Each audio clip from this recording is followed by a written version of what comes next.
Les situations en Palestine, au Yémen et en Syrie sont entre autres des cas évoqués par le sommet de Jeddah qui s'est refermé ce vendredi soir. Dans leur déclaration finale, les participants ont évoqué l'importance des efforts conjoints et coordonnés afin de favoriser un règlement juste de la question palestinienne. Le texte précise aussi et surtout que les interventions étrangères dans les problèmes des pays arabes doivent cesser.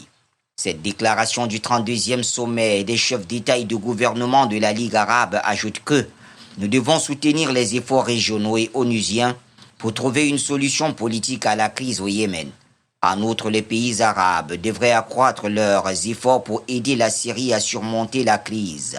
Insistant sur le maintien de la souveraineté nationale de la Syrie, le texte ajoute que les conditions adéquates doivent être réunies afin que les réfugiés syriens puissent regagner leur pays.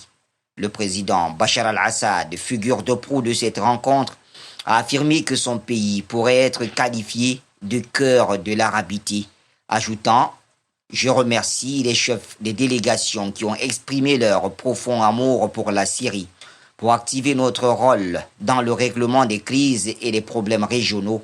Les coopérations conjointes arabes doivent être axées sur des objectifs et stratégies communs. » Assad a ajouté que les États arabes étaient devant une opportunité historique de réorganiser leurs mécanismes au sein du monde arabe avec un minimum d'intervention étrangère.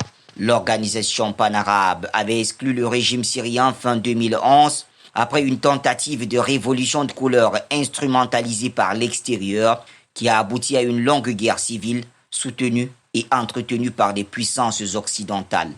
Notons que les dirigeants ont aussi exigé l'élection du président du Liban et la formation du cabinet dans les plus brefs